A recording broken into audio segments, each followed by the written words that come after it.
Welcome in, Smite fans. Final weekend of season number 8, and we are finishing out, or close to finishing out, semifinals of the preseason tournament here at the Reap Smite League. Now, I know we've got a couple different divisions. That's all in divisional play once we get there into season 9. For right now, though, we got some show matches, and we happen in these semifinals to have two teams from that upper division. We have a team led by Dummy Slick and a team led by Rogue Pie here, going to be represented by the Order and Chaos side, respectively.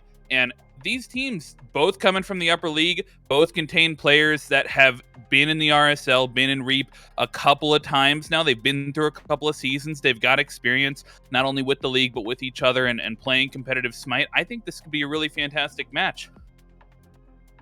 Yeah, I think everybody's excited. If you show up to the stream tonight, you're gonna probably see a really good matchup. We have some really good and talented players. If you just look at Dummy Slick, been probably one of the best players that Reeve ever saw since the beginning of season 1.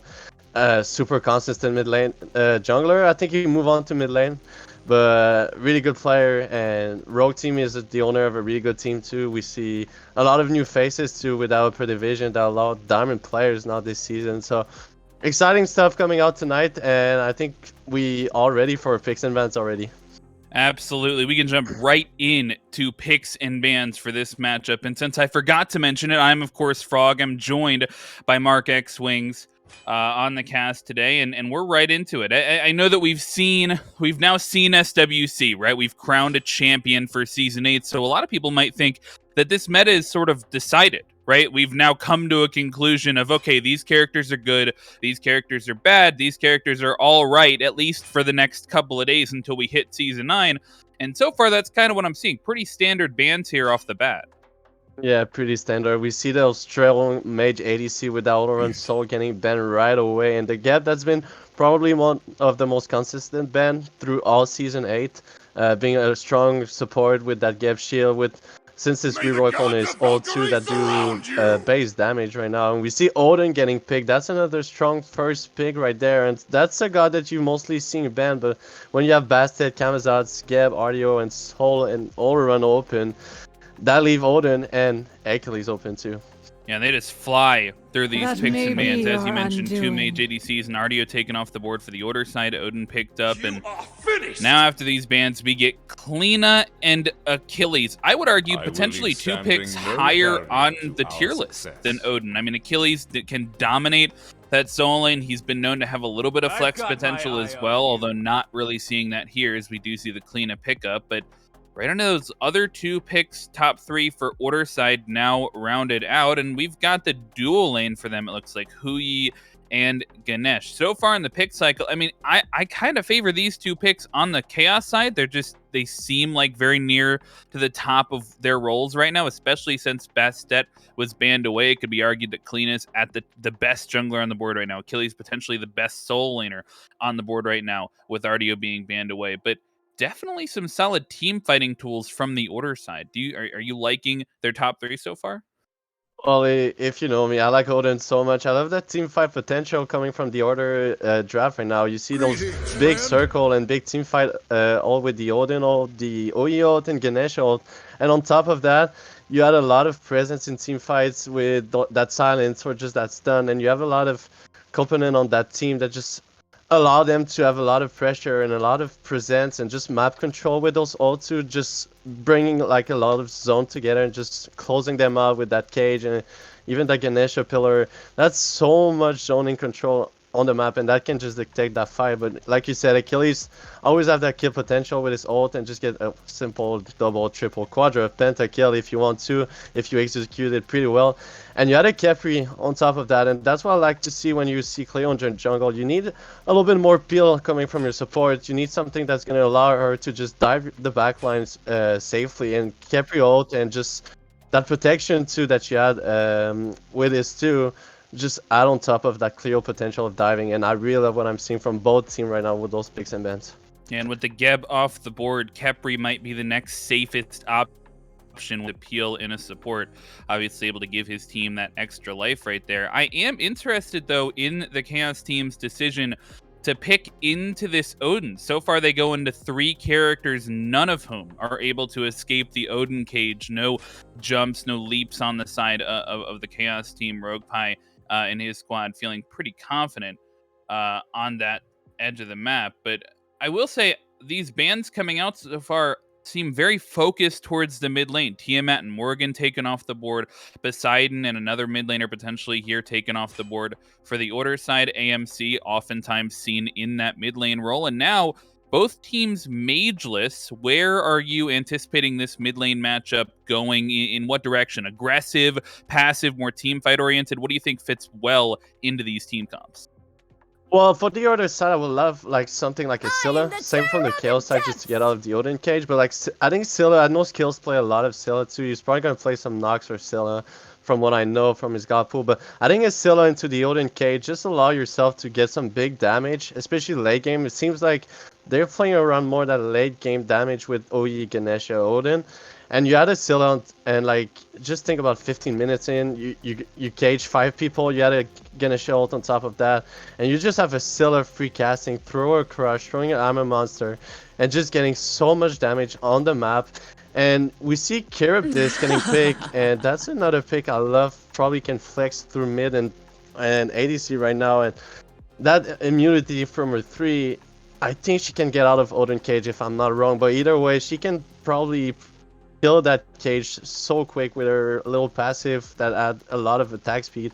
So great response, and we see the Nox. That's skills. That's just a skills pick. I love it.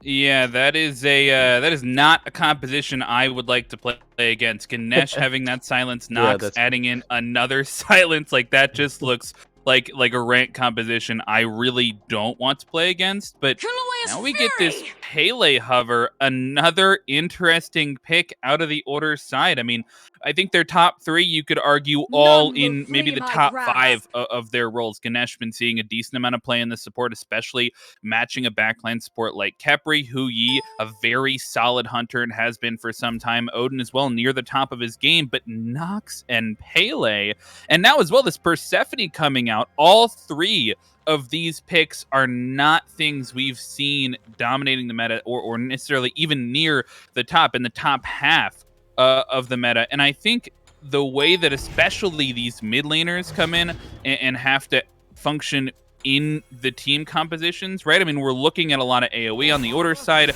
and then Pele doesn't really fit that bill. We're looking at a lot of dive for the Chaos side, and don't get me wrong, if Persephone hits a fantastic ultimate, that can be super helpful, but I'm a little bit disconnected from that. So how do you think these mid laners fit into the respective comps, and overall, whose draft are you favoring here? Well, I think looking at mid laner, I think Pers is a little bit not useless, but like you said, her ult is pretty good. The cooldown's pretty short too. You're looking at like maybe 40-second cooldown late game if you have at least 20% cooldown or something like that. That's a really short amount of time, and it's a really good team fight ult. I just think she has struggled to find like some damage in any team fights. Like, her ability is not used to do some AoE damage. It's you kind of need to use your dash sometimes to do damage, so that puts you in a little bit of a weird position sometimes to need that damage from your dash just to proc your abilities too. So even if you look at Nox, it's a little bit hard to describe it, because Nox is not a god that you mostly see in anywhere, in any team comp, any league, any SOC, SPL, or like those big like those pro players. You're not gonna see a Nox player. But skills, he has the ability to hit his ability, and Nox is probably one of the most annoying god if like someone is really good on it. And you add the other silence from Ganesha, and you're not going to be able to cast any ability. So I'm really liking what I see from the other side. If you just look at team fight potential, maybe that little Pele throw me off. I would have loved maybe more like a Thanatos. If you know Dummy Slick, he's a really good Thanatos player, and against that Khepri would have fit maybe a little bit more into that team comp. But I have to favorize the order side just with that top 3. If you like at Odin, OE, Ganesh, I can just dictate any team fight.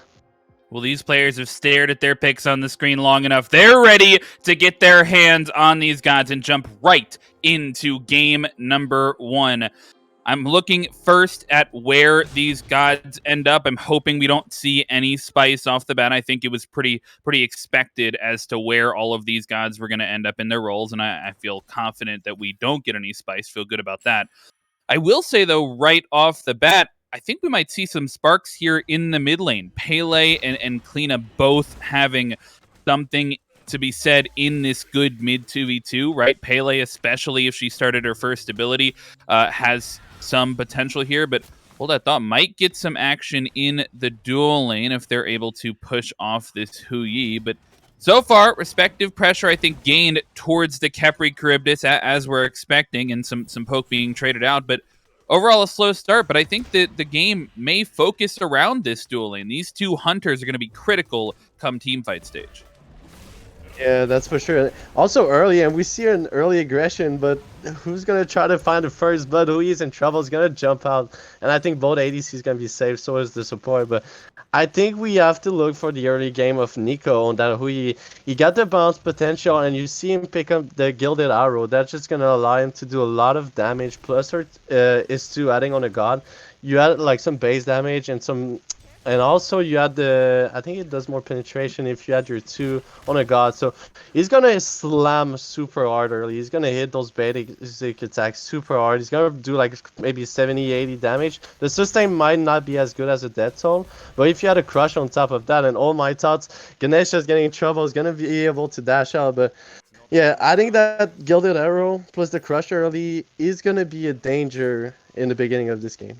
Yeah, and Hu Yi, I think, especially looking to transition towards that late game and affect those team fights, rather, with that ultimate of his. One of the few AoE hunter ultimates in the game. Charybdis obviously has some sort of AoE in that ultimate as well, but not a dominant one that pairs so well with the rest of his team, right? You got big circles coming out of Nox, you got a big circle coming out of the Odin cage, not to mention the Ganesh trapping in as well. That can be a deadly combo once we get towards these mid to late game team fights. But so far, not a ton of action elsewhere in the map, just a lot of positioning over towards this left lane. As they get the pressure, they're going to look for the purple invade, but on the other side of the map, it's been a successful blue invade from Ionized and Dummy Slick over here. He's chosen a lane to focus. He knows he wants to be impactful, and it looks like Kleina wants to be impactful towards this mid lane. They got the purple invade. Now they're looking for the red invade. 2v1 here at this buff, and Nox getting turned around on. Does have that dash available, but it will be no kills dropped and 3 total buff steals across the map. Chaos team coming out on top in that engagement. Yeah, I think you have to look at those. If you're jungler mate, you have to like really admire what they're doing right now. You can look at Pele, she's invading the camps, and they're playing super well the map. You see that blue invade coming from Pele.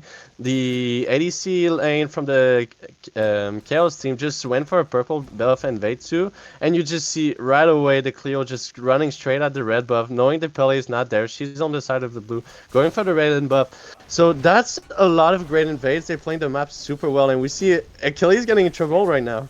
Yeah, Odin Cage and on to the kill. Ionized picks the first blood up for his team. Manages to get it in the cage as well. So another fight breaking out here in the dual lane, though. First kill grabbed by getting away, and that'll reset the Maw, but won't be able to find Nika except for Kleina. If she wants to go in on this and potentially has that ultimate, does hit it from downtown. Magnetic and Kleina, or excuse me, Magnetic and getting cocky, pop in for 2, trading 2 for 1 across the map. Once again, Chaos side comes out on top.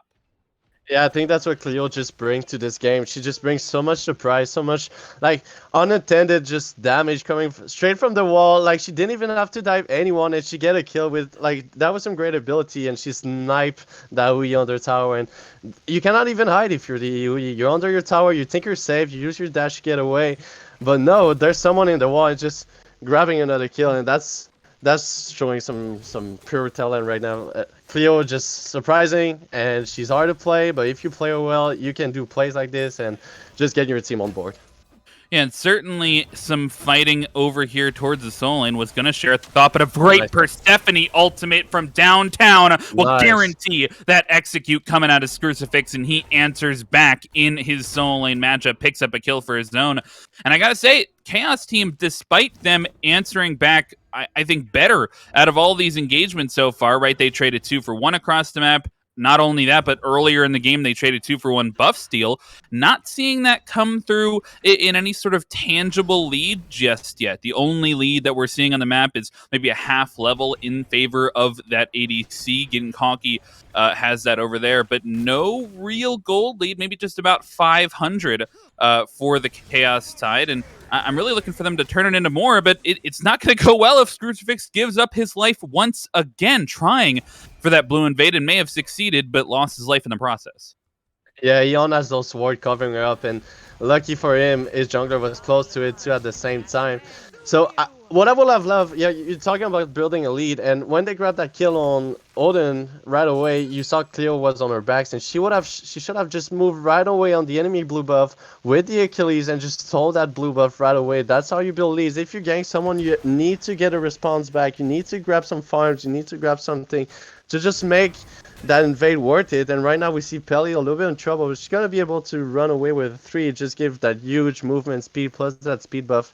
So if you want to gank someone, that's a good idea, never a bad idea, but just make sure you grab something in response. Seeing that blue buff up would have been a great response, and right now you see Achilles just was a little bit late on that blue buff, didn't have any support or jungler following him, and just getting caught off guard in the enemy camp. He'll lose his life for that early on. That's a second death for him, and the only kills on the side of the blue team going onto that Achilles is they've now gotten a couple blue invades off. But I'm really focused on these junglers at this stage of the game. Pele and Cleo focusing different sides of the map. It feels like Pele has spent a lot of the time towards this right-hand solo side, got a couple blue invades off, as I mentioned, even looking to invade some back camps right there as they also pick up the Fire Giant Scorpion successfully. And Kleena was able to successfully magnetic get a kill over there on the dual lane, took down Nyko earlier on, and stole the purple buff, I believe, pretty recently, or at least was over there to try for another gank.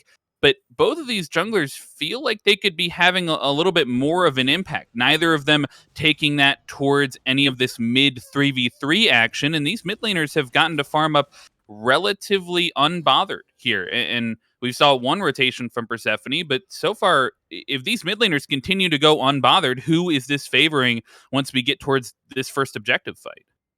I think looking at this first objective fight, you have a lot of burst damage coming from the blue team. Just look at the Oyo, you look at Pele, you look, maybe not Nox, but like burning objective, I have to give it to the blue team. So playing safe is not a bad idea. Like I was mentioning, that team comp is really built to that mid-late game, except Pele, you can allow her to have a really good early game with her 3 adding a lot of damage to be able to follow some people, chasing kills. So that's the only advantage you can have, but like their team comp is really built for mid-late game. If you look at Hui, Nox, even the Odin, great laning pressure, but you're really looking for those team fights. All if you look at these gods, and especially Odin, just having that presence. So that's another possibility. You want to look for goal free, but if you want your solo laner, if your solo laner is showing up to that goal free, I'll be surprised to see a blue team losing that team fight.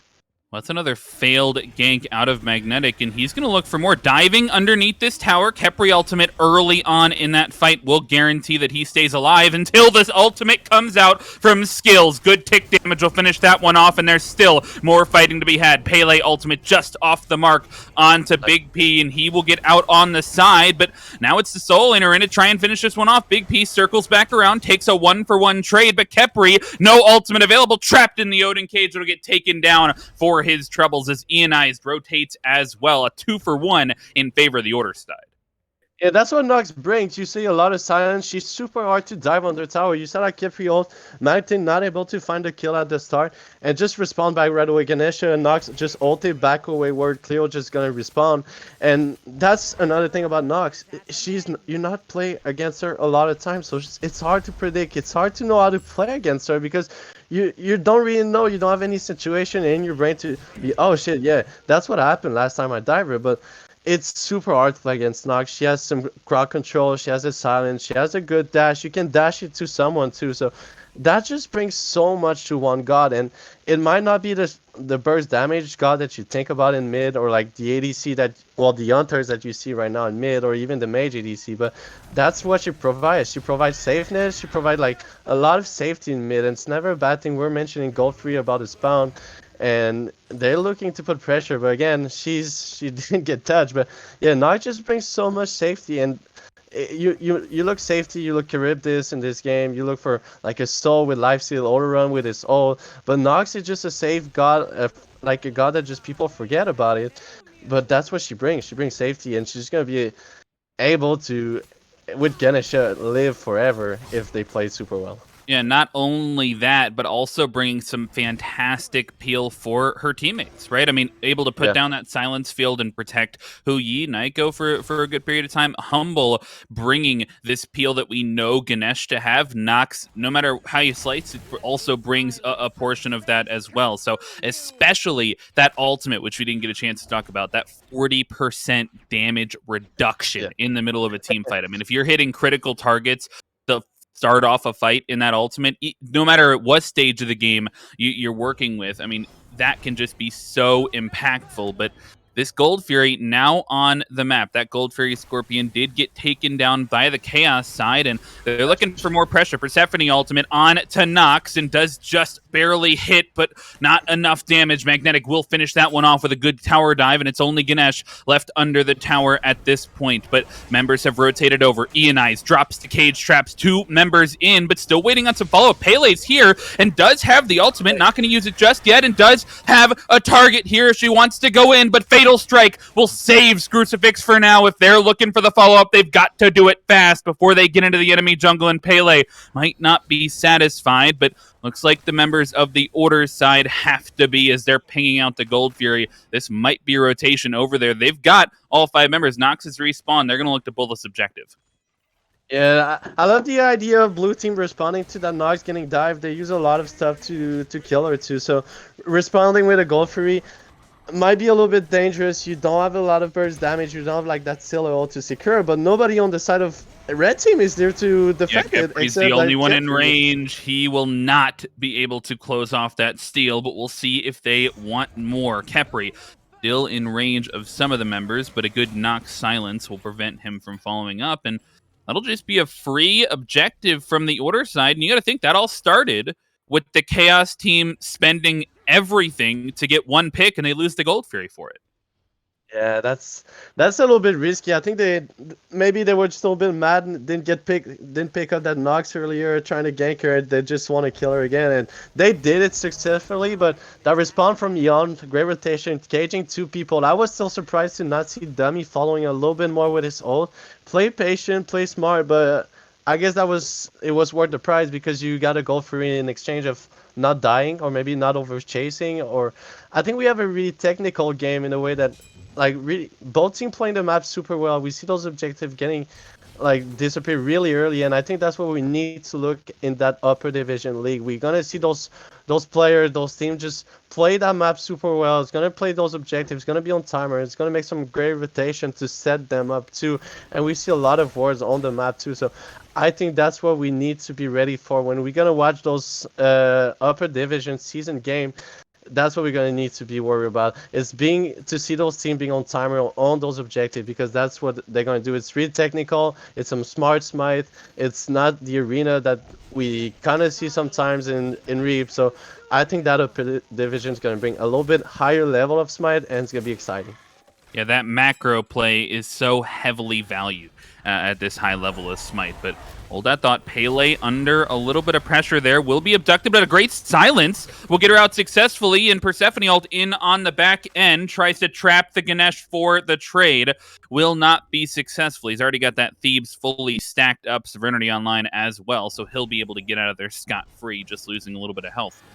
As we take a step back, though, and look at this game and where we stand, I think it's notable to point out the side lanes. And actually, we're going to get one more gank on a side lane. Kleena over in the left-hand side, and Hu Yi under some pressure. Magnetic looking to finish that one off, but a good dodge will take Hu Yi, allow him to live for the time being, but no matter what, you're losing that 2v1 at the end of the day, and this is just nonstop action in the mid lane as well, trying to steal away the red buff, and both members will get out with just a little bit of HP, so they'll still be able to push up and clear this wave right here, but Big P still wants to keep going, wants to push more damage, but Nox eventually forced to back off, and at the end of all that damage, once again, just a singular pick, because it might be more more damage. And that was exactly what I was going to talk about. These junglers have clearly chosen their lanes. You get one gank over in the left lane, you get a kill. You get one gank over in the solo lane, you get a kill.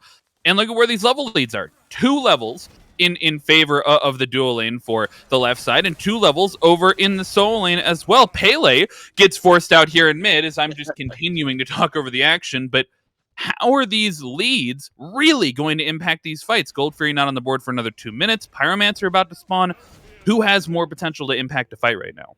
Well, I'm not surprised that looking on the side of Eon, it's way more easier to try to gank your Achilles when you have an Odin cage. You know he's not going to be able to get away of that cage, so not really a not bad idea. And you want your Odin to have a lead. You don't want that Achilles to be a bully. You don't want that to see him like get into your mid lane with a 2-level lead and just do so much damage, be so much tanky, and have that execute on top of that. So you're really looking, I think it's a smart choice to go for the Odin, build a lead, get your solo laner tanky, make sure you make those rotation on those big objective fight right now like we see. You need that Odin, and if Odin is really fed right now, if he's really tanky, if he has those items, if he has those levels, it's going to be hard to stop. And like we mentioned a little bit earlier, there's not a lot of gun on the side of the red team to get out of that Odin cage. So I'm really favorizing the blue team until Charybdis making those rotation like she is right now.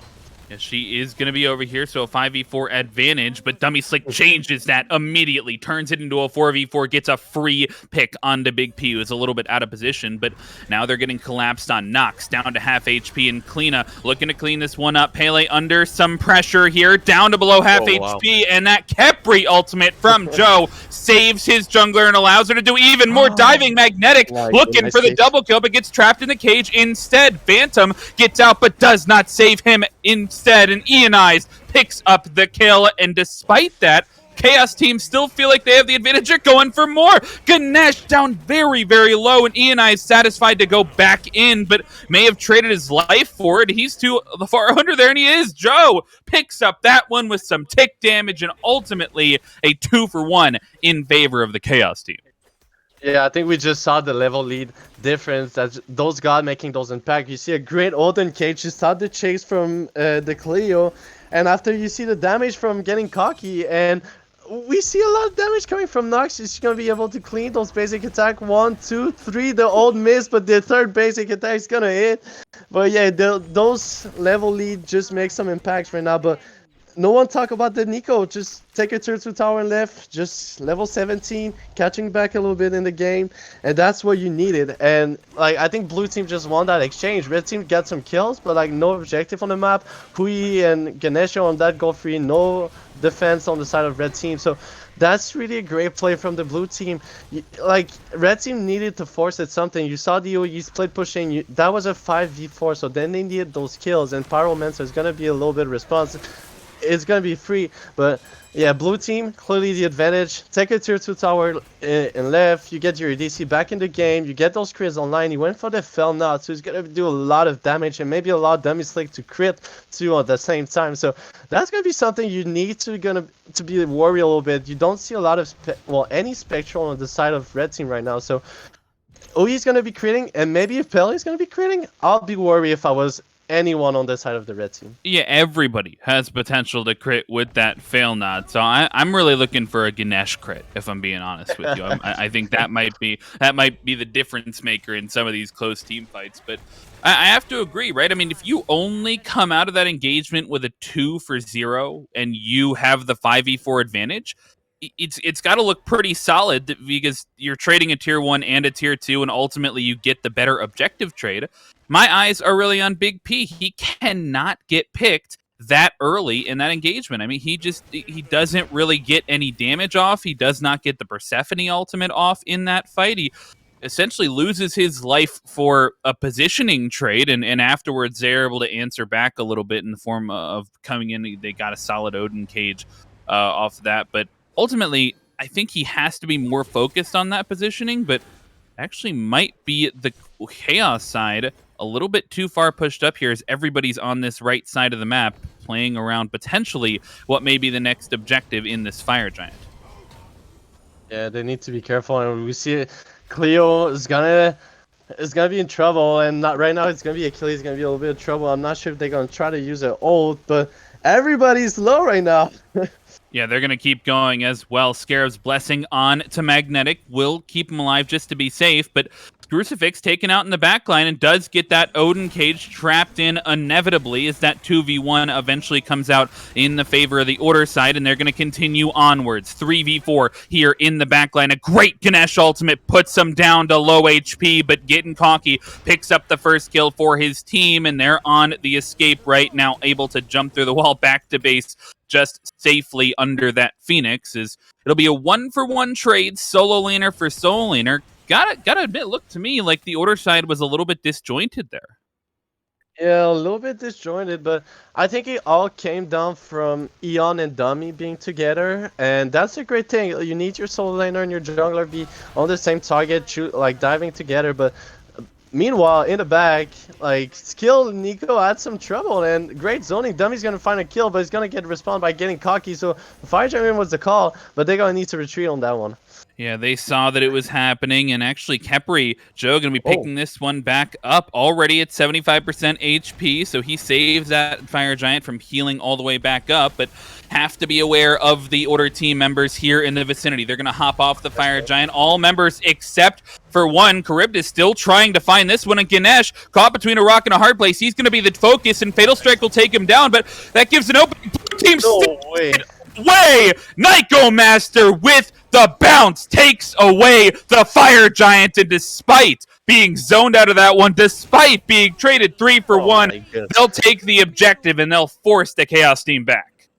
Nico had no ult, he was all by himself, his support was getting died, and he found a way to be able to get in a position to find a bounce and stole that Fire Giant. What a great play by this Uyi, and that's actually give Nox and Odin the Fire Giant buff, so that's two gods that been playing really well and being able to put some damage on the map. If you look at the player damage chart, that's the two most damaged god on the side of the blue team, so that's the gods that you want to have that Fire Giant. So that's gonna allow them to find some farms on the map, trying to find some kills. Like right now, oh my god, Pele, nobody play Pele, but Dummy just make it work 6-4 right now and just show how much dominant he is as a player. And I think we were talking a little bit about how Big P was a little bit out of position, but I think it just came from picking Purse right now, because Purse, not the best dash. Sometimes, like I was saying in the picks and ban, use your dash to proc some damage, and it just puts you in a weird position. And after you use your dash, except your ult, you don't have a lot to protect yourself. You don't have a lot of burst. So Dummy just be able to diver and just wait for a dash to use his ult to follow her. So I think Dummy just bring that to the game. Dummy, I played against him, and as a mid laner, he makes you like look always out of position. He's always finding a place to catch you off guard and just make you force your ability, and after he jump on you and I don't have anything to defend myself. Well, they're looking for the Primal Fury here. Currently, Order team pulling this one, and they've got the members with the Fire Giant, and they've got the first pick. Getting Cocky taken down so far away from his team, and they're looking for more Odin Cage. Dropped in the backline, forces the Phantom, but Achilles trapped in the Ganesh ult as well and taken down, but a great Scarab's Blessing over the wall will save him for the time being. On the other end, though, it'll be Magnetic losing the duel to his opposing junglers. Persephone once again in the front lines, and Dummy Slick on the board for a double kill. Crucifix, Fatal Strike trying to answer one back, and will at least get one, but that's a 4-for-1 in favor of the Order side, and they're going to pick up the Gold Fury as well. Yeah, I think we see those team fight potential that we're talking in the picks and ban. Those team fights all, and just show how much difficult it is to play against them. So much challenge, so much CC, and so much zoning from the Odin too with his cage. That just split everybody on the red team. You saw us Crucifix getting ulted. You forced a relics already, and as a Kepri, you don't have any beats because you have to get Phantom, and that's what Odin brings too.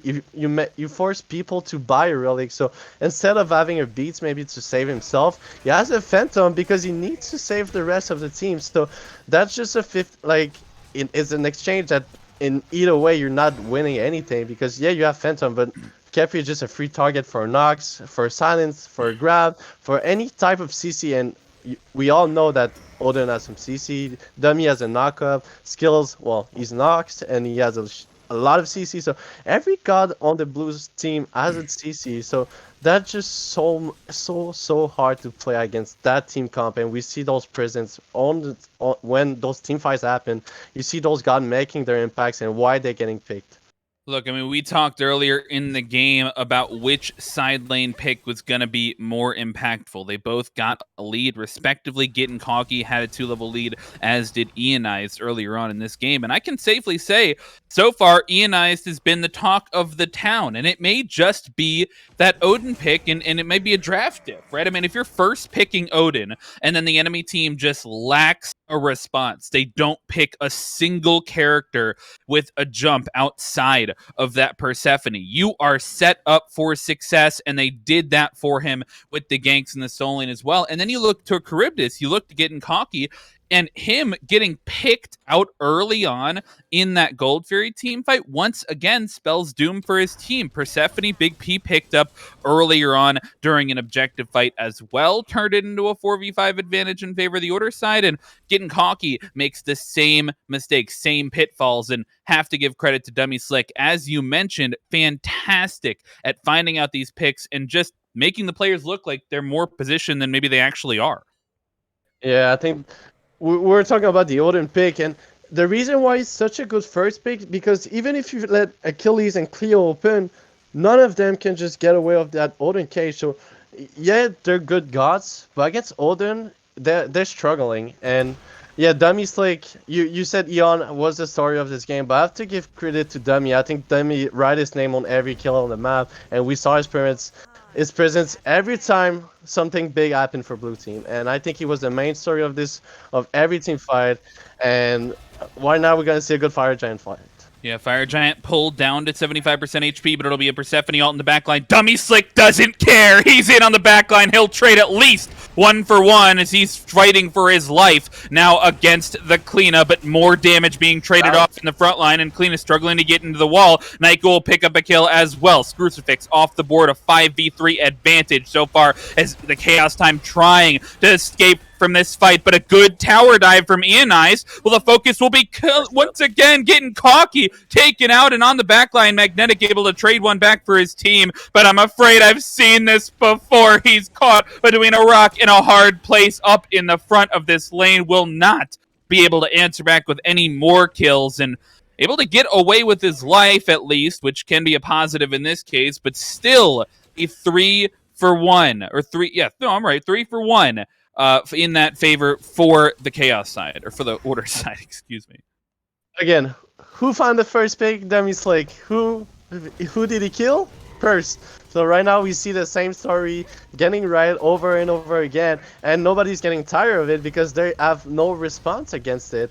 And Dummy Slick just been super impactful, and like we mentioned, like Big P was hiding pretty well in his zone and in his own zone, and blue team's gonna secure the blue buff. No steal for Cleo, maybe next time, baby, but you're getting caught, you're getting Odin cage, and you're getting stunned, and you're gonna find the gray screen, and we're gonna see you in a minute. So yeah, again, Dummy Slick, Dummy Slick, Dummy Slick. My man is popping off, my man's pulling out those numbies, and how can you, like, I'm not even sure, like, next game, what can you do? You cannot ban it, like, no way, yeah, if you're spending a ban on Pele, I think that's a bad sign for your picks and bans phase. But, I mean, we also have to talk about Ionized, but right now we have to talk about this Phoenix defense. They do have a wave, they have the Fire Giant, but not enhanced quite yet, and Nox, not a part of this team, was dead. Was that 1-for-1 or 3-for-1 trade on the backside of her team, so she will not have that Fire Giant along with her team. But now with all these towers off the board, Gold Fury spawning, they've got to decide, do they want to back up figure the objective, or do they want to try and push one of these Phoenixes down? And it looks like they're making their choice. They will not have a wave quite yet. Dummy Slick backing up to push that wave in, and they're going to opt for the right Phoenix here as they get prepared to push on in. All relics up for both sides outside of these beads, 6 seconds on both, but look for this engage to come out of Ionized. He has this cage all ready to go, but Phantom up on the other side. They're hesitating for so long here, and I'm wondering when they're going to pull the trigger, maybe with this wave. I think they need to find a split push, but they seem like they're going to try to just engage instead. Yeah, Cage goes down, and Pele onto the back line, gets in for free with that blink, but Naiko on the board first in skills with a downtown ultimate will help him out. Ionized on the board as well, and they're looking to finish it off with a clean sweep into the base. Dummy Slick finishes off the final double kill, and it'll be a nice deicide to end out this game one. Order team up 1-0. Yeah, I think the story of the game was just team fight difference right now. Like just in that Phoenix push, you see 5 men just diving at the same time on one target right away and just clean up until they just sweep everybody out of the map and no one else was around except the blue team. So really good team fight presence, and we see those communication, and like we're mentioning, it's literally the first picks, and we see that Odin was like, okay, that's gonna be a team fight around the team comp, and they just built it so well. And when it was time to shine, they did it so well. They just pulled out like some great plays, some great communication, and just Dummy being able to find some kills there and there, just leave the door open for everyone else on the blue side of the team. Yeah, fantastic play out of the Order side here in game number one. And I have to say, as much as Dummy Slick was making plays, clearly needed to be in the right positions, he was individually making some plays in the backline. Ionized was in some great positions there as well. They all individually played pretty well, but to me, this also has to be looked at from a draft perspective, right? If you are going to, they let Odin get first picked, they didn't ban him away. That is okay in and of itself, but then it felt like they didn't acknowledge that Odin pick whatsoever during their draft phase. They picked these guys in complete ignorance of the fact that there was an Odin Cage on the other side, and it just did not go well for them. Not able to answer back with this dominant solo pick on paper, not able to answer back very well with this dominant jungle pick. Once again on paper, these guys near the top of their game, but Order side coming out on top here in game number one, and we'll send both teams to the drawing board for game number two, and we'll be right back to look at it after this quick break.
Welcome back, Smite fans, back on into the Reap Smite League preseason tournament. This is still the semifinal match between Dummy Slick and the boys over on the Order side, and Rogue Pie and the boys over on the Chaos side. We just came off of a fantastic game number one. Dummy Slick looking hot on that Pele. He certainly had a performance of himself, and Ionized also pairing together for some great kill participation in addition to great performances from players on both sides. And I'm really looking forward to this game number two. My name's Frog. I'm joined by Mark X Wings. And Mark, as we jump right into picks and bans here, what are some responses you're looking for the Chaos side to make in response to how the Order team drafted last time and how they had success with that draft?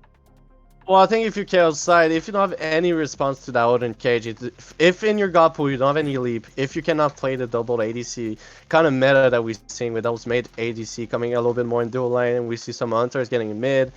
If you don't have that response to either shred that cage or just get away with it with a leap, like we were mentioning, a little bit, maybe a solo in mid would have been great.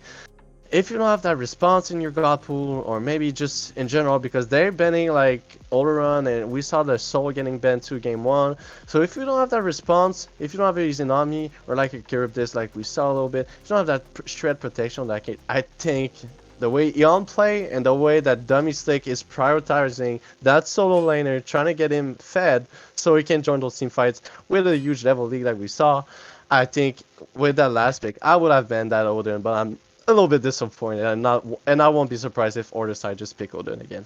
Yeah, so far the exact same bans coming out from both teams. Soul, Oleron, and Artio on the Order side, and Bastet, Geb, and Camazotz coming out on the Chaos side. I know that we don't have team names here, folks, but keep in mind neither team has swapped sides right here. Chaos side lost. They chose to go into pick number two here, so we're going to keep the same sides for the time being. And at least for game two, we will not see a salty run back, as we're going to change it up immediately. Achilles here as the first pick on the Order side, and maybe Ioni is saying, you can do it, but I can do it better. It seems like maybe Eon was just saying, it's a preseason tournament, like, I'm not going to super sweat and just running back the Odin. I'm going to try with something a little bit more different, but still impactful. Like we were saying, Achilles is probably top solo laner right now with Artio and Odin close to that top three. And, of course, Crucifix is going to respond with his own Odin, and they're going to respond with their own Ganesha too. So, like you said, it seems like a game like, you can do it, but I can do it better. Just like, let's look at the end of the story at the end, who's going to do it better.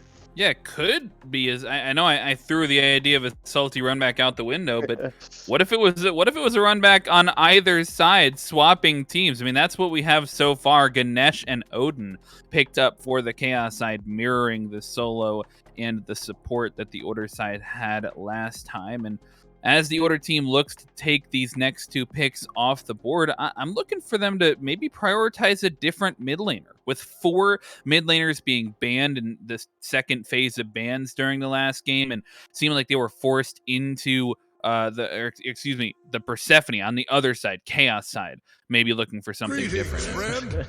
Capri being picked up, and at this point, we can't talk about any other picks. The thing I'm most interested in is whether or not we're gonna get the exact same picks as the other side. Kleina's still up, obviously Pele on the board as well for those jungle matchups. And as they look to finalize their each pick only having one more in this first phase, where are you expecting these teams to go, or where do you think they can buff up their ranks coming from game one? Well, picking Odin, you kind of force Dummy to not run back the Pele, because we're saying it's not worth banning Pele, but if you have Odin, it's kind of a way to ban Pele on the other side. And we see that Scylla, that's the god I was talking, Skills is a good Scylla player, and playing the Odin, you know how to play against it because you have him on your team. So I think Order side is going to draft it a little bit better than what Chaos side did the game one. And we see the Poseidon is getting picked. That's something that was banned in the second phase of ban, and that's a great point that you bring, because we saw 4 mages getting banned game one. So they seem to not let any other mages go through the bans, and they wanted to make sure they have their Poseidon up. It's probably big P specialty. It's probably big Poseidon. That's what the P stand for. But it seems like Poseidon probably is best god. I don't mind it. I actually don't mind it because listen, if Scylla can dash away, what can stop her from dashing away? Cripple. So I guess Poseidon, big circle. You add that to the Odin cage, the Ganesha pillar. That's not a god that we see often again, but I think it fits pretty well with what Chaos Sides try to build with their picks and bans. And I'm pretty excited of what we're going to see. Yeah, Poseidon obviously being banned out in that second phase seems like a comfort pick for Big P, or at least could be a comfort pick, is choosing to pick up a god like Poseidon and a god like Scylla, for that matter. Neither mid laner nearing the top of the tier list here, so definitely some comfort picks, and choosing to go for those gods in those top 3 spots will change the bans around for this second phase. Thanatos and Cleo being taken off the board for the Order side, and Fenrir and Charybdis off the board for the Chaos side. So no matter what now, Order team gonna be forced to change that Hunter around, and Chaos team forced into a different jungler. Pele still obviously on the board. I feel like I have to keep mentioning it after the game Dummy Slick has, but assuming we're not gonna go back to it, right? You mentioned the negatives that has into the Odin cage. Where are you expecting this jungle matchup to go, as both junglers looking to be forced into a new pick? Well, I was surprised that I was not seeing a Hui ban from the side of Chaos, but thinking about it, I was like, wait, a Wheelix is open, and if you had Odin, you kind of force people to jump or leap away, or use that Scylla dash, so you could force them to either jump away, and we're going to see dodging. I'm a little bit disappointed. If Magnetic has a Wheelix in his god pool, I would have loved something like that, because I think Nyko's gonna run back the Uyi if he's smart. Well, not smart, but because I'm pretty sure he is, because the way he stole that Fire Giant. But I won't be surprised if you run back Huyi, Zinami. So it's all gods that have leaps, and that would have worked super well if you have a Wheelix on your side. And we see the OE getting picked, so still no surprise on my side. And even on the other side, I was surprised to not see Wheelix getting banned, because you saw the, like, okay, the Thanatos makes sense. You have the Kepri, so you don't want just them to execute it and just make that Kepri all useless. And we saw Cleo ban, we saw, okay, yeah, Magnetic, he's a good Cleo player, but a Wheelix still open. I'm still a little bit sad to not see her, because I think it would have just fit super well, but wait a second, Morgan, where is it gonna go? Yeah, I can't help but notice that we are lacking an assassin on the Order side. So potentially it could be a Morrigan jungle, could be an Achilles jungle. Throw that Morrigan over into the solo lane. Some Kiki So Cheeky.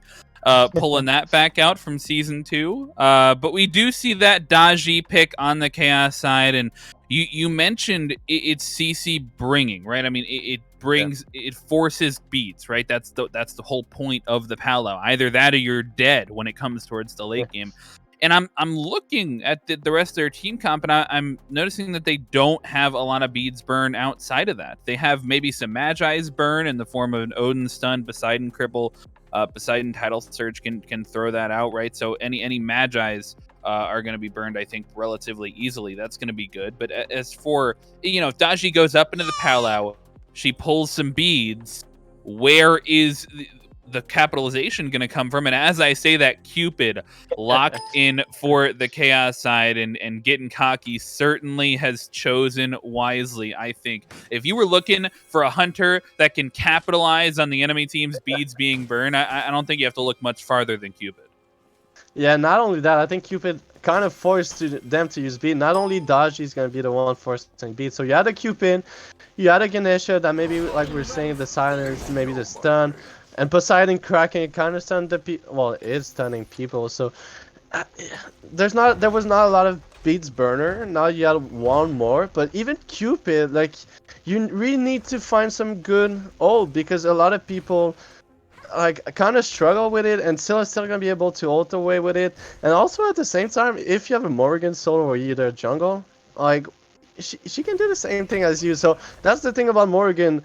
Yeah, they have the Odin, but wait, Order can have it again because they have Morrigan. So Morrigan, that's what she brings. She brings that, the strongest part of your team comp. Well, you're gonna play against it probably at one point in the game because they have Morrigan. So if your Odin is fed, well, she's gonna transform into Odin. If Cupid is fed, she's gonna transform into Cupid. So that's you kind of shooting yourself in the feet all the time when you play against Morgan, and I'm really excited to see Morgan. I don't know if it's solo. I think it's solo because the way the team comp is built right now, I don't see like we saw Dummy play around really the solo laner side, so maybe gonna help that Morgan get some level, get some XP, get some items. So I'm excited. I'm ready to get this game started. I want to see where everything going. Yeah, I think they're ready to get this game started as well as we jump right in to game number 2. The first thing I'm looking at is this Morgan and where exactly she ends up. Not a solo lane pick. It is instead going to be a jungle pick for Dummy Slick. And I got to tell you, he looked great on the Pele last game, right? I had no complaints whatsoever on that pick, but this pick is a little bit more unorthodox. And I think it could have some same benefits, similar to, like you mentioned last game, the Nox, not picked very often. As a result, you don't have a lot of past experience to be able to draw on when you're diving in Nox, as opposed to how this is going to go. Well, I don't know when the last time you played a Morrigan jungle was, but I haven't played against a Morrigan jungle in several years. Well, if I play a Morrigan jungle, I was either trolling or either someone was like trolling on my team. I was like, I'm gonna respond back with some more troll, but I don't even think I had the, well, I can say like the guts to just try more against jungle. But we see a lot of aggression in the duo side, but it seems like both teams gonna be safe. But yeah, Morgan, she's gonna do a lot of damage with that Mannequin Scepter late game if you had the Hidden Blades procs on her one or even on her stun, and both soul laners gonna be super low, but both gonna be safe for now, and the med's gonna be used on the side of Odin. And yeah, so Morgan late game, okay, do damage, but you look at Daji, do the same, probably the same amount of damage, probably even more, and she probably brings more into late game. So I don't know about that Morgan. She's confident. I know Dummy's a good player. I was hyping him up all game long, game one, but Morgan, I have some trouble seeing happening, but like I know Dummy's gonna prove me wrong and just make it work, and I don't know which way, but he's still gonna make it happen. Yeah, I mean, oftentimes when we see Morgan in this mid lane, we talk about how she has an assassin style play. She's got that stealth in her kit. She's forced to go around the back of some of these team fights. We've seen SPL level players like Paul make big plays with this god using that exact style of play. And so I think there absolutely is some room here for Dummy Slick to have some success on this Morgan jungle. And looking across the board to the other picks, we mentioned that soul lane and how impactful it was in game number 1. Crucifix was under some major pressure there, did not win that one out. But as we talk about a blue invade, we might also get a dual lane gank. Look at Daji Magnetic looking to get the first kill of this game, and he's going to dash in to Huyi. Forces out the beads, forces out the jump as well, but that good root from Joe will get him, or from Humble, excuse me. These players have swapped gods, and so I'm trying to follow here, but this is a good timed rotation as well, as Magnetic not able to pick up the kill, but will be able to get the purple invade successfully. And despite not being able to get that kill, they do get, once again, they trade buff invades. They got a blue buff invade, they got a purple buff invade. Same sides of the map starting to be focused for either team. Yeah, again, we see both jungler playing the map the way that they seem that they like to play the map, and Achilles gonna miss the execute, but probably Morrigan's gonna miss the stun too. Oh no! Sadly, it seems like Morrigan not as comfortable as the Pele a little bit earlier. So is the Achilles. Both missed their abilities that would have been actually clutch for both of them to hit on the Odin, and Odin's gonna be able to live another minute at least because he has med. But yeah, sadly, both of them missed their abilities, and it's gonna cost a kill, and not only a kill, but the first blood.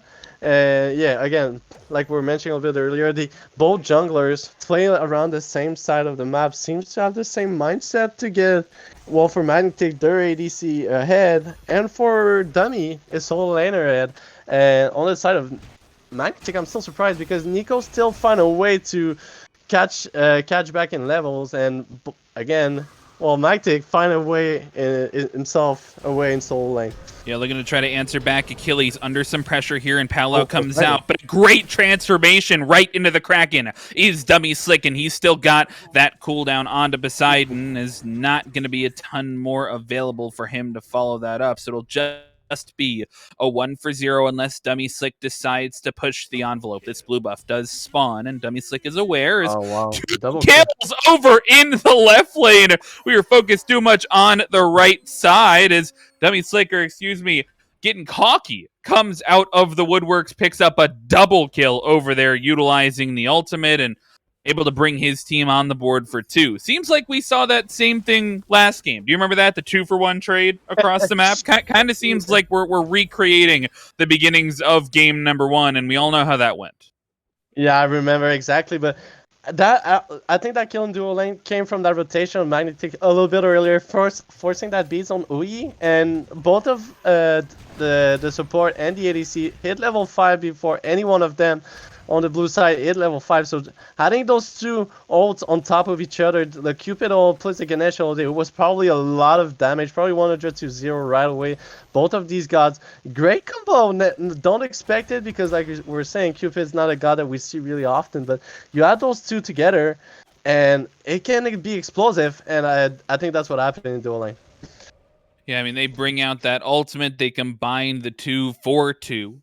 As they pick up some kills over in the dual lane, and that's going to lead to a very small gold lead for the blue team, and perhaps a small XP lead as well, as we see 1 level lead over in that dual lane and in the mid lane. But you can see that XP difference being actually in favor of the red team, and I think we have to look at Big P, Joe, and getting cocky for that. Not only do we get the dual lane ganks, dual lane kills, they pick up 2 on the board, but it's also Big P having a better go of it so far, about half a level ahead on this Poseidon. And I know we didn't see a ton of fighting early on in this mid lane in game number 1, but I mean, just the way that Magnetic held around that corner there for a second. I mean, you can clearly see that he's looking to put at least a little bit more focus on it as this game is getting underway. Towards the mid game, I expect Magnetic to be putting a little bit more pressure on the Scylla, especially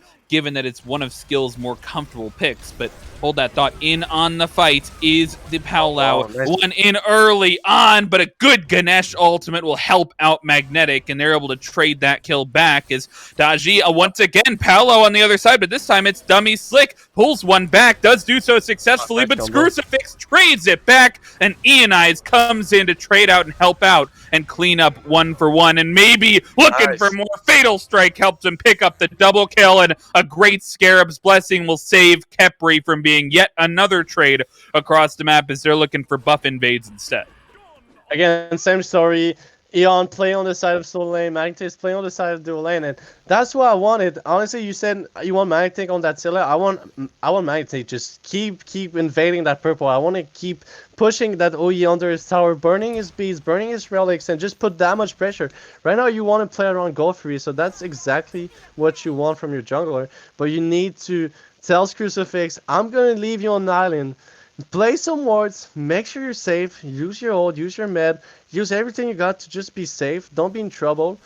You know Demi's gonna be around. Like, you might not see him on that Morrigan, but he's gonna be there. He's gonna be somewhere. Trust me, I know it's been same story like game 1. Just make sure that everything on the red team, those 4 other players are on the side of Nico. Don't let him a place to breathe. Don't leave a little space for him to be around his purple buff.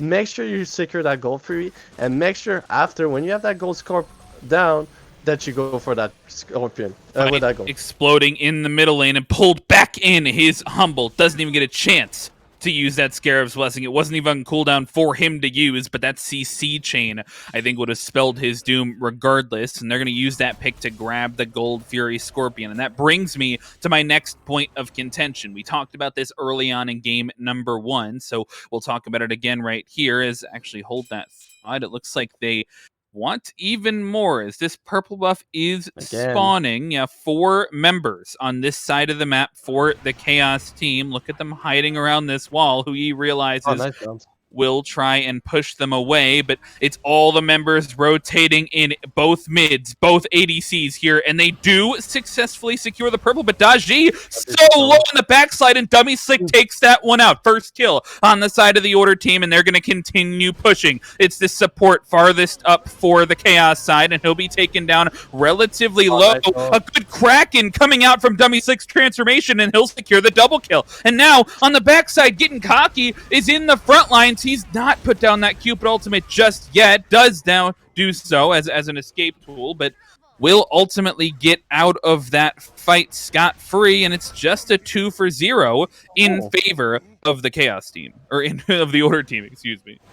That's what I was worried about. When I saw them going for that purple again, I was looking at the ult, on who had the ult on the red side, on the red team, and almost none of them had them up. I think Ganesh ult was even down. I think it was an up at the time, and like Cupid used his ult a little bit earlier, so nobody ult was up, and oh my god, no, Nico's gonna jump in, trying to get a kill before he die, but getting cocky's gonna find his third kill of the game. 3-0 right now, 3-level lead again, and Morgan's gonna be the next one. He's gonna be in trouble. The Capriol is gonna be good enough for him to be safe, and he should be out of there, but Godfrey is up, HP bar is low on the side of blue team, and gold's gonna be the call.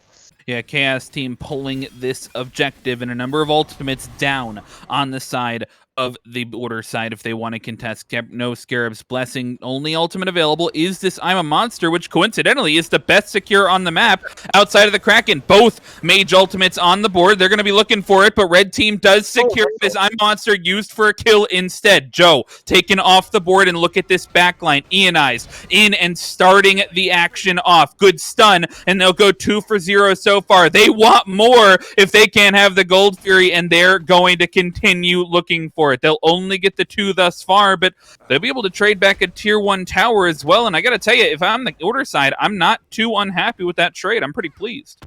I'm not too mad, but I'm just surprised Kills didn't use his ult a little bit earlier, try to defend, try to steal that goal for you. I know Big P, like you were saying, still has probably the best secure, but that Kraken is still a good secure too, and Big P used it pretty well, secure the red. Oh my god, Eon just gonna find a kill on the enemy backs, and he's gonna try to steal the blue buff too, and should be fine with Morgan and Mankin Scepter, their best teammates and their friends.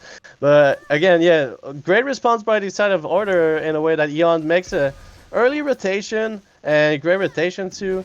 And again, we see those levels being impactful again. We saw Eon, 3-level lead. We saw them in Slick just feeding those kills, feeding those invades and those farm in the enemy zone. Give that lead. And again, we saw Cocky building a lead, and we saw Eon building a lead, and those two players from each side of the map making their impacts again. Yeah, well, taking a step back, looking at this game state, it's the Order side in the driver's seat. They've got a 2,000 gold lead and a number of experience leads in some of these roles as well. Notably, I think I'm looking at the jungle. Magnetic has struggled to have an impact in this game, and Dummy Slick, while I'm not sure he's been critical in a number of these fights, he's gotten kills, he's had good transformations, some solid Krakens coming out to pick up 3 kills for him, but ultimately, he's just been farming away, whereas Magnetic on the other side has been making an impact. You've seen him, I think, even more often, arguably, in some of these fights, but he brings out the Powwow. He's not able to guarantee kills the way that Dummy Slick has been able to, and certainly skills on the backside will fall Magnetic one more time in this fight. And once again, a great Kraken out of Dummy Slick. That's the consistent transformation he's opted for, and it's been well for him 3 times in a row right now as they're looking for more under the tower. Ganesh, low HP bar, but he'll escape. Is getting cocky, picks up a solo kill across the map, and will trade the purple buff and a kill for the rest of his teammates, or at least 2 of his teammates. But Order side, every fight they seem to go towards as a group, every fight they seem to be on the same page in, especially when Dummy Slick and Ionized are able to operate on the same page, dive the backline together. They're just having so much success. Yeah, well, I think those two guys are just monster. I know Jan is probably one of the best solo laner, probably in the upper division again and again. We saw him being impactful in those last 2 seasons, and again, he making himself a name. And so is Dummy Slick. I was saying even before the game was starting that Dummy Slick is probably one of the most consistent player and the most dominant player since at least 2 or 3 seasons since he joined this league, and he's been a top jungler. He played the map super well, and you saw him building leads. And he's always like almost a level a minute, so 14 minutes in, level 14, and that's how Demi plays. He played the map super well. He know where to farm. He know when to go grab your bags because you're not showing up. And especially right now, we saw Magtic play a lot around dual lane, and that's what Demi's gonna do. He's gonna make you pay for that rotation. He's not going to let you do that for free. Yeah, you're getting cocky some levels, but we saw Nico's being able to farm and find his way back in through the game time to time. So I'm not even surprised that like Dummies let those rotation happen. He's not even going to try to respond back. And even even Humble doesn't make that rotation too. He doesn't try to save Nico. They're trying instead respond back and getting some kills on either his Crucifix or they're going to invade on that blue buff on the back camps. And it's so smart. Demistate just bring that to any team that he plays on. He's going to dictate the map so well that everyone on this team, maybe someone's going to pay the price for it, but the rest is going to benefit all of it, and they're just going to build such a great team lead, and they're going to fight as a team, especially when you have a solo laner like this, when both of them can get together as a solo and a jungler, get together, combine their force, and they're just dominant. Yeah, I mean, game one, we talked about this macro play and how important it was. Same thing here in game number two. And speaking of the same thing we saw in game number one, look at these leads on the side lanes. 4 levels, respectively. Ian is up 4 levels on his counterparts. Same with Getting Cocky, but I got to favor Getting Cocky. I mean, he has the team fight ultimate this go around, did not have as big of a team fight ultimate on the Charybdis, and United might be in the better position to look at him sneaking around the back on this fight. They're not aware of his positioning. He might have a fantastic in right here, and he's choosing to engage, looking for a stun, and forces out the beads, but the Pala gets forced out as well. Gonna pull some members in as the beads get forced out from Hu Yi, and dangerously landing back in that place is Magnetic, but Dummy Slick goes a little bit too far and loses his life as a result. Crucifix takes down the first kill in this fight as he gets trying to trade it back. A good abduct will keep him locked in place as now he's under the pressure of Ianai's solo laners both picking up a kill in this fight, but Ianai's looking for even more, forces the Aegis out of Poseidon, and Big P next on the chopping block if Achilles, both A gods can take that one out, but Nico over the wall will secure that one, and he'll secure the second one as well. A huge 3-for-1 in favor of the Order side, and that'll net them the Gold Fury as well. I think that's what happened when you let this solo laner just get super fed. Like it's good. Don't mind me. It's good to have an ADC super fed, but that's what solo laner just bring. It's gonna do as much damage as your carry, but instead of that, it's gonna be like at least 5 times more tanky, and that's what you see. He's just able to run at them without even using his ult. Like his ult was still up after like a good 30-second, 45-second to that fight, and just be able to be patient for using his ult and find a great execute, force the Aegis on the Poseidon, and he has 4 level on almost everyone on the enemy team except that Cupid. But even that Cupid is probably, you probably don't want that. You probably don't want him to just focus on that solo laner, because you saw Dummy getting in, you saw Nico jumping onto that tier 2 tower, and that's what's gonna happen. That's the little difference, because Crucifix not able to do the same job because he's not as tanky. He doesn't do as much damage. He doesn't have the same resource as Eon, and Big P's gonna find his kill in mid. Meanwhile, we have an exchange in the farm by another great dodgy ult again. Yeah, might be caught out, but not able to pull anybody back with the Powwow is Dummy Slick in that transformation. Nice. He'll get traded out as well. Great grab on the Ganesh ultimate as they'll spend a couple of ultimates looking for Ianized here, and that'll be a stun coming out. Will force the beads, or excuse me, not a stun. Beads were down, and so they'll take that kill as well, and they'll pull the Fire Giant already down to 75% HP, and it's all 5 members here for the side of the Chaos team. Only Hu Yi Yi in the range of this one. He stole it last time. Can he do it again? He does have the ultimate. He's going to look for it over the wall. He does not steal it. I thought for sure that he had that one, man, after game number 1. But ultimately, a huge victory across the board for the Chaos side.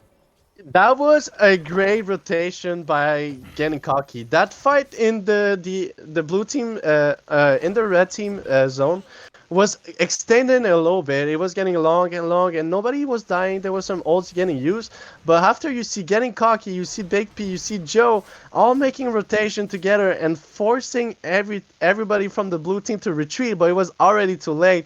Dummy, no ult available, so that's almost a free target every time. And you see Joe, great ult on the Ganesha, be able to grab Dummy on the line, and no response back. And that's a great fight at the right moment because Fire Giant is up, and that's what you need from your ADC. You build a lead, you need him to make rotation. Same thing like Eon. Eon make those rotation when he had the lead, but when getting cocky, when that fed ADC and decided to go Fel out in response of Nyko game 1 and decided to give it a try himself and seems to pay the price. But yeah, great rotation. And also I think Big P grabbing that kill in mid lane was actually so huge because Scylla cannot respond and cannot make that huge damage on Crush and on his I'm a Monster.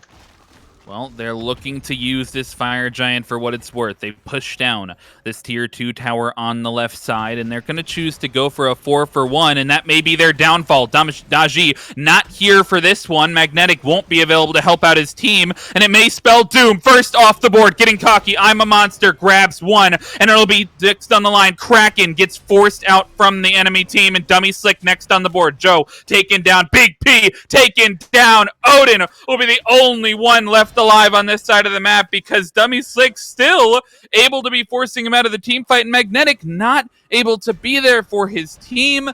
I saw they were going for the 4-1 split, but they didn't take into account that left them in a 5v4. They pushed a little bit too far up. Yeah, that was maybe not as synchronized as we see from the blue team. Every time blue team is fighting, you see them getting all together, all on the same target, all at the same moment, and I think red team doesn't have that type of synergy already. I think they're missing a little bit of something, and I think that's just what happened in that team fight. I think, again, blue team, great defense, great away comeback again. We saw them being a little bit behind in game 1, making a way to find themselves back in the game, and again, they find kills at the right moment, they find targets, they find, like, those team fights are so good on the side of blue team, and I'm so impressed all the time. And again, they just show off how great they can play as a team. And they answer back very well there against a full Fire Giant team on the Chaos side. Not only do they answer back with a couple of kills, they managed to take a tier 2 tower off the board, answering back for the tier 2 tower that the Chaos side push, and they're able to now back up to their base, feeling confident in another defense, right? The enemy team's still lacking in those Fire Giants that they took off the board. Only 2 members on the Chaos side that still have that Fire Giant, but if any one member pushes up too far here, it may be caught out. 5 members grouped around this Oni Fury. They're not looking to be quite done with just the tier 2 tower. They still have somewhat of an advantage here. Gold has been essentially wiped even at this point of the game, so it's just those Fire Giant belts, but no members here other than the tanks for the side of the Order team, and I think they might let this Gold Fury go. Yeah, well, that's the thing. Right now, the blue team hit almost late game, almost all level 20, and that's where the danger is. Morgan late game, super dangerous. Scylla late game, super dangerous. And you see Yon already being impactful since the first 5-10 minutes of the game, and that's where it's going to be dangerous for the blue team. Well, they're looking to get into a fight right now, trading some poke back and forth on both teams, and they've both got ward coverage in this area as well. Still, that objective on the board has yet to be picked up until just now. It does get dropped almost immediately. It seems like a poke fest, but Dummy Slick's looking to change that. Look at him wrapping around the back on the left side. Just gets pinged out, but Ionized into the back line. Who else but him trying to take one down, and Big P will be first off the board. That Pala Powwow gets no value at all, and he'll get taken down as well. Magnetic, second one to fall for his team. Trades 2 back, though, getting cocky on the back line, making his worth known. Trading 1 back for his team, but Ionize trades 1 back as well. 3 for 2 so far in this fight, and that I'm a Monster off the mark, but I'm not sure they'll need it to finish off this Odin, and especially this Ganesh. Ganesh running in the wrong direction at this point in the game. He's going to be satisfied with backing much deeper into the lane, so that'll be all they pick up. Just a 3 for 2 at the end of the day, but the longer these team fights go, right? The longer these team fights go, the more that I'm favoring what getting cocky is going to be able to do. Because as soon as he gets this final item online, that's going to be a dominance, I believe. He's going to be able to shred Ionize a lot more. And you saw him how long he was able to stay alive in that last team fight. If he's able to trade back Ionize, if his basics are doing just a little bit more damage, I think that goes hugely in the favor of the Chaos team. Yeah, the only thing is, the difference is, the thing is, getting cocky is able to put out some great numbers, some great damage, and we see him on top of that damage chart of his own team. But the only difference is, I think, the thing is Crucifix is not able to zone out either Nico or skills as much as Eon is doing. Eon is turning 5 people around him. Meanwhile, Crucifix trying to get those people around, and oh my god, that Solar Crush did some number, but like I was saying, Crucifix is not able to have the same impact. It's not able to turn around 5 people head. It's just able to turn 1 or 2. Meanwhile, Eon is getting all the attention in the world, and that's a huge difference. Yeah, now Crucifix getting all the attention in the world, forced to drop that Odin cage at this point in the game. Phantom gets forced out, but it is turned around on Nico, and Big P gets 1 as well. They'll trade a 2 for 1. Dummy Slick able to find 1 as well on the enemy side as Ganesh taking a little bit of damage in the backline, but into that Powwow goes Dummy Slick in the Daji, and a double execute from Ionize. Make that a triple execute from Ionize, and he might be looking for the last one as well. Daji falling low, skills will take that one for himself, but a clean deicide for the Order team. Yeah, that like game 1 was the story of Dummy Slick, but Eon is doing everything right now. He's, like I was saying, he's done 5 people ahead, and people just look at him. He do damage. He's tanky. Nobody's put him low. Like, he's already 50% HP, but that was like 5 people just ulting him, and he still has a lot of HP. So I'm still surprised to see that damage, like, how much damage he can do. Like, yeah, Achilles is great, he's probably the best solo laner, and that's what we see, like that execute triple kill. That's like, how can you stop it? And you had a solo that crush, we saw that damage did already just start Manic take 50% HP, no, like, and just seeing Eon diving the rest, that makes it like Red Team started the fight super well. We see a lot of people getting low. I'm not sure if Humboldt died, but there was some great ult used here and here. But after when Eon joined, the team fight was over already. Like, all the ult was used, and I think that was a mistake from the Red Team. We saw the Kraken, we saw Ganesh ult, we saw 2 big ult getting used, and not 1 used on Eon. Yeah, I mean, it all comes back to the Soul Laner, and it keeps coming back to the Soul Laner. We've seen him consistently in these fights, 9, 1, and 10. Top kills on his team, top kill participation on his team, tied for the least deaths on his team. I could keep spouting off how amazing he's doing this game, but the reality is, I want to talk about the response from the Chaos side, because you're absolutely right. They're not expending nearly as many resources as they need to be on him, but it's so hard to commit to a single pick like that when there's a Scarab's Blessing on the other side, and they're going to try at the very least to take an engagement of their own as they start to pull this Fire Giant, but Odin forced away in the backline, and that Powwow gets traded out for that positioning as I'm a Monster goes up into the air and will be looking to capitalize down huge damage onto Crucifix, and he'll get taken down. First one to fall in this fight, and Dummy Slick traded on the backline. 1 for 1 trade so far as Nyko takes his opponent ADC and gets a double kill for his trouble. Great trade back. Skills takes another. Ian takes another clean deicide for the Order team, and this time it nets him the Fire Giant. Yeah, they can just end. They can just push that right tower. They got the only wave coming. They got Nico Silla, all full HP, and I think that's gonna be it for the game 2 on the side of blue team. Again, Eon just stun Odin 50% HP and just nowhere to respond, and like your soul laner just died from the other soul laner at 28 minutes in the game. You cannot do anything to stop him. It was already too late. The damage was too, like, we didn't saw any rotation from anything. Trying to stop that bleeding that Eon was doing to everyone, just stabbing everyone and just putting so much damage around the map, and nowhere to be find anyone on the team, no one on the dodgy Poseidon. A lot of great ult from both of these gods, or even the Ganesha. That was already too late. There was no response. It was like too late before you could do anything to stop that Achilles. I mean, that is maybe the story of the solo diff in that game number 2. In game number 1, I thought Eon was doing a fantastic job, but we attributed a little bit to it of the draft diff, right? I mean, they just had a lot of trouble dealing with the Odin cage. Dummy Slick was coming out with some fantastic Pele gameplay, and ultimately it was much more of a team effort. And this time, it's just damage from anywhere. I mean, there were fights where skills had some major impact on the Scylla, and that was set up by Eon Space. There were fights where Nyko was the star player, and he got fantastic damage on his ult, picking up a double kill in that last fight, and the space was made by Ionized. And then there was fights where Dummy Slick was the one getting the Kraken off and maybe winning the fight for his team, picking up a number of double kills throughout that game. And guess who was making the space? It was once again Ionized. So can't say enough positive things about him across this set in game number 2 specifically. What I can say, though, is that this will do it for the semifinals of the preseason tournament, but that's not going to be it. For Season 8,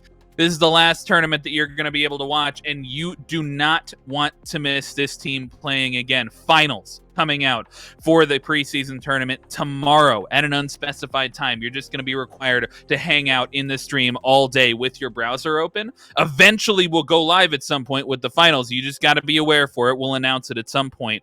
But the point is, this is gameplay that you don't want to miss, because at this level of play, you're getting to watch the RUL level of play in the finals of potentially this upcoming season without having to watch through all the regular season games. It really is a bargain deal, and you're not going to want to miss it. I've been Frog. I've been joined by Mark X Wings, this entire cast, and we will see you tomorrow.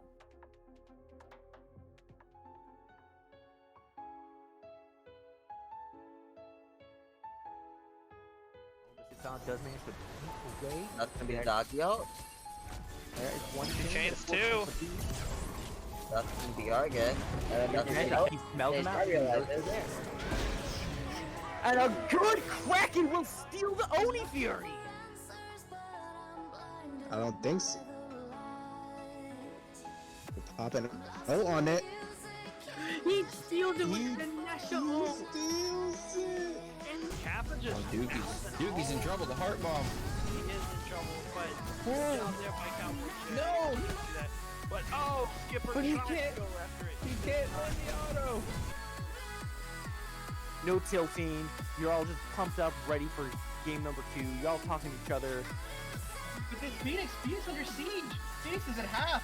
Jobek taken out. Section Cannon taken out by Turbog. Haley, you still don't win that fight. No. And that means they're leaving this emoji up that Breezy played in game 1, which I thought looked really good. I think he pilots it very well. Yeah, 2 halves. There you go. We got those 2 brain cells. We can talk about 2 different things now. Well, we working on. And Zero Easy Does It is going to be focused on, and we're going to see a quadra kill. And he looks like he's gonna go down.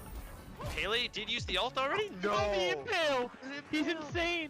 And now, Juan's gonna be subject to the Rama ult, both on target. What a great snipe